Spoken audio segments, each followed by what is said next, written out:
Halo teman-teman semua, kita kembali lagi dalam seri kuliah postkolonialisme. Nah, hari ini kita akan membahas warisan kolonial yang ternyata masih terus membayangi kita. Apa itu rasisme?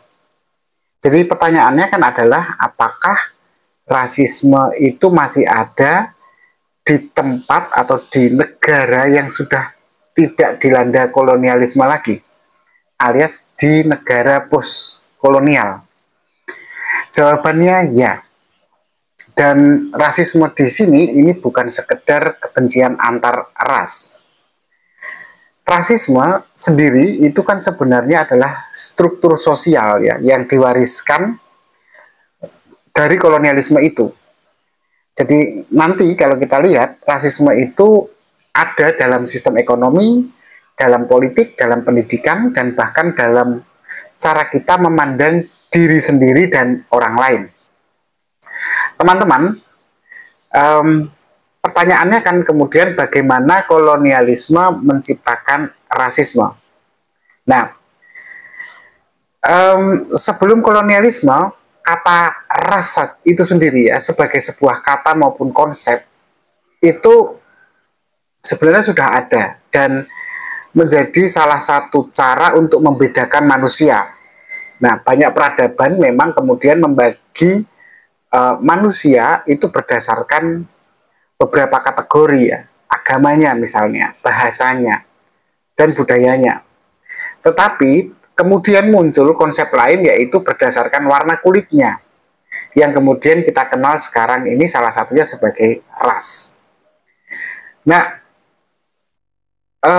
kolonialisme di Eropa itu sendiri kemudian mengubah pengkategorian ras itu yang awalnya boleh dikatakan netral, itu justru menjadi alasan moral bagi para kolonialis, para penjajah untuk menaklukkan, untuk mengeksploitasi dan mengendalikan bangsa yang berbeda warna kulit dengan mereka.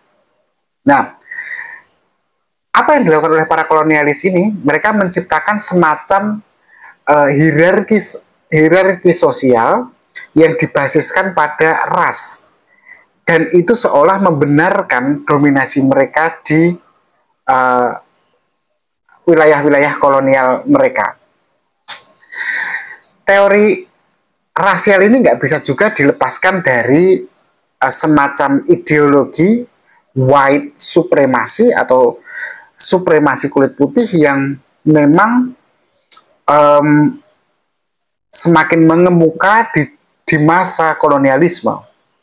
Jadi para kolonialis ini mengembangkan ide bahwa mereka yang berkulit putih itu lebih cerdas, lebih maju, dan lebih layak untuk memimpin.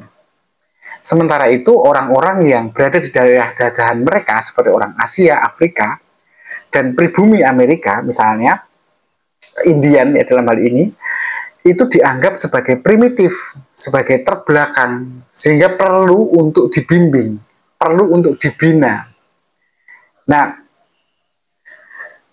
ini semakin kuat ketika para kolonialis ini membuat semacam pemisahan sosial dan diskriminasi.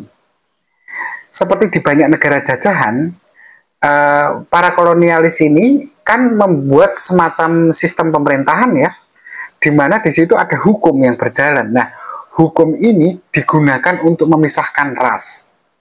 Sebagai contoh di Afrika Selatan, kita lihat ada sistem apartheid ya, sistem resmi yang memisahkan ras antara yang kulit putih dan yang kulit hitam. Lalu misalnya lagi kita bisa lihat di negara kita sendiri atau di bangsa kita sendiri ya, di mana hierarki sosial di masa pemerintahan Hindia Belanda itu kuat sekali. Orang Eropa berada di puncak, orang keturunan Eropa atau orang Indo ada di nomor 2, kemudian orang Tionghoa atau orang non-pribumi lainnya seperti India, Arab, dan sebagainya di nomor 3, dan yang terakhir baru pribumi, alias si penghuni paling lama tanah atau pemilik tanah terjajah itu. Atau sistem yang lain juga berlaku misalnya di Amerika Latin ya, ada sistem kasta, di mana keturunan Spanyol itu kastanya lebih tinggi, dan keturunan atau ras pribumi orang-orang Hispanik ya, dan orang-orang Afrika itu diletakkan di bawah. Jadi teman-teman, rasisme ini bukan sekedar kebencian individu ya. Rasisme ini adalah sistem yang diciptakan untuk mempertahankan kekuasaan kolonial pada masa itu. Nah, pertanyaannya kan ketika setelah pasca Perang Dunia Kedua, dunia ini kan berubah ya, lanskapnya, muncul negara-negara yang pasca kolonial atau sudah ditinggal oleh para penjajahnya. Pertanyaannya, apakah rasisme masih bertahan di situ? Nah, banyak yang berpikir bahwa setelah kolonialisme itu berakhir, rasisme sendiri itu lenyap gitu. Tapi faktanya, struktur rasis itu sendiri masih ada hingga hari ini. Nah, teman-teman, kita bisa melihat dari mana? Kita bisa melihat dari misalnya dari diskriminasi struktural, di mana sistem ekonomi global itu masih mewarisi ketimpangan kolonial. Contohnya, di negara-negara bekas jajahan ya, kalau teman-teman perhatikan, itu mereka masih tetap miskin. Sementara negara bekas penjajahnya itu ya, mereka kaya. Afrika, daerah Mali itu masih miskin, tetapi Perancis masih kaya. Belanda, negara maju. Indonesia, kita masih berkembang.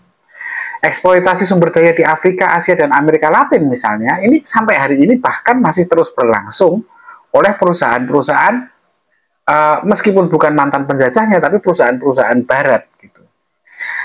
Atau misalnya ada diskriminasi struktural lain, bisa kita lihat dalam dunia kerja. Orang dari etnis tertentu kan sering mendapatkan perlakuan yang berbeda. Misalnya, tenaga kerja yang berasal dari Eropa dan Amerika itu seolah-olah lebih punya posisi karir yang lebih tinggi daripada orang-orang yang berlatar belakang non-barat, ya Asia atau Afrika gitu ya, atau komunitas kulit hitam, atau keturunan yang imigran gitu ya. Dan sebaliknya, pekerjaan sendiri ya, ketika di Indonesia itu, atau misalnya di negara-negara pasca kolonial itu memudahkan orang-orang kulit putih ya, untuk bekerja, sedangkan kita itu cukup sulit untuk bisa mengakses pekerjaan di negara-negara maju gitu ya. Di Amerika, di Australia itu cukup sulit gitu. Nah, ada itu tadi ya, diskriminasi struktural, bahwa membuktikan bahwa di negara pasca kolonial itu diskriminasi masih terjadi meski sudah tidak ada penjajahan. Yang kedua, kita bisa melihat dari representasi media yang memang harus diakui bias ya. Coba perhatikan bagaimana media menggambarkan orang dari berbagai ras. Orang kulit putih kan seringkali digambarkan dalam film-film misalnya Netflix atau yang lainnya, atau film-film Hollywood ya, itu sering digambarkan sebagai pahlawan yang cerdas dan sukses ya. Atau misalnya dalam iklan gitu, yang berkulit putih, berhidung mancung itu lebih dianggap cantik dalam konsep tertentu dibandingkan orang-orang dengan kulit yang lebih gelap ya, dengan hidung yang tidak mancung gitu ya, dengan mata yang kecil gitu ya. Nah,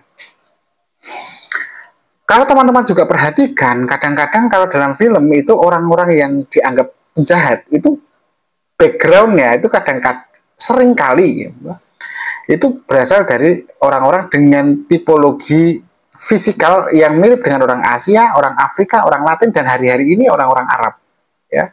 Mereka dianggap sebagai teroris, dianggap sebagai kriminal, pekerja kasar, atau justru sebagai korbannya dalam film itu. Sedangkan sang penyelamat ini adalah masyarakat dari kelompok barat. Nah, di banyak negara memang situasi seperti ini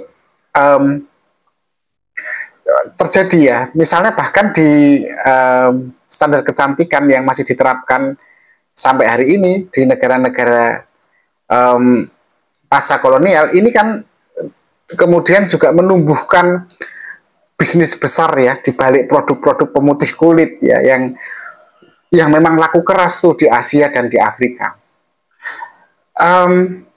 Maaf. Kemudian yang ketiga adalah bukti bahwa rasisme itu masih bercokol, itu adalah dalam bidang politik dan kebijakan publik. Kalau kita lihat banyak negara barat itu menerapkan kebijakan yang jauh lebih ketat bagi imigran dari negara bekas jajahan dibandingkan dengan imigran dari negara-negara Eropa yang lain. Jadi dalam wilayah imigrasi saja itu rasisme sudah tampak sekali ya, diskriminasinya itu terlihat. Kemudian kalau kita juga lihat misalnya beberapa saat yang lalu ada gerakan Black Lives Matter ya di Amerika Serikat yang muncul karena adanya ketidakadilan terhadap warga kulit hitam di sana. Ini kan menunjukkan sekali bahwa rasisme masih terjadi. Bahkan yang terakhir kemarin ya di wilayah Los Angeles, California, ya di mana imigran di masa pemerintahannya Trump ini juga semakin disudutkan ya, dipojokkan gitu. Di Eropa sendiri kalau teman-teman perhatikan itu Islamofobia juga meningkat ya, karena banyak warga Muslim atau kita yang bahkan mau studi di sana dengan nama yang ada unsur Muslimnya itu mudah sekali, sulit sekali untuk masuk, mudah sekali terkena rasisme. Nah, contoh lainnya lagi adalah bagaimana menunjukkan rasisme terjadi meski kolonialisme sebagai sebuah sistem sudah tidak ada gitu, adalah kita bisa melihat bagaimana di negara-negara bekas penjajahan seperti termasuk negara kita, kontrol ekonomi dan politiknya masih dipegang oleh negara-negara mantan penjajah.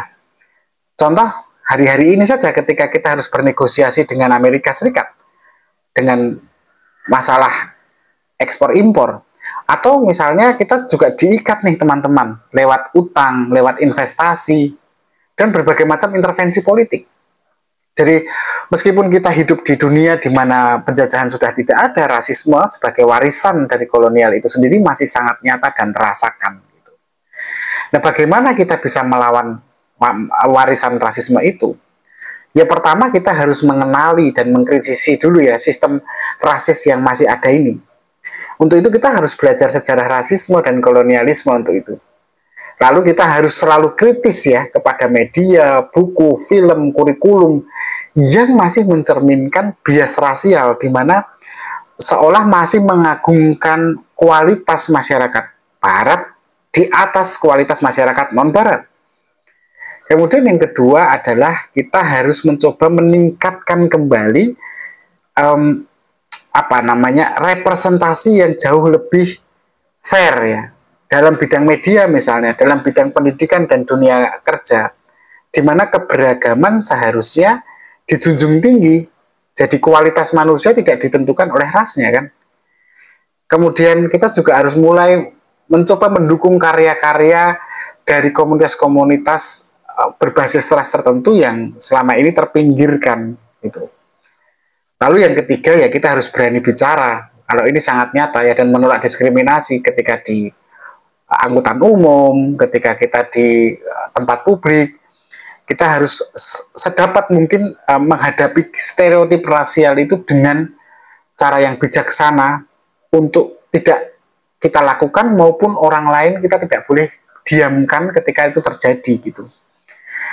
Dan boleh juga sesekali kita mendukung gerakan anti rasisme dan upaya-upaya untuk mendorong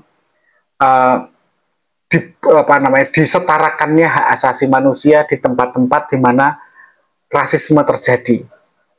Nah, itulah teman-teman, hari ini kita sudah belajar bahwa rasisme ini bukan sekedar kebencian orang per orang ya, individu pada individu lain yang berbeda, tetapi rasisme ini sendiri kita harus lihat sebagai sebuah sistem yang terwariskan dan secara sengaja terpelihara setelah kolonialisme.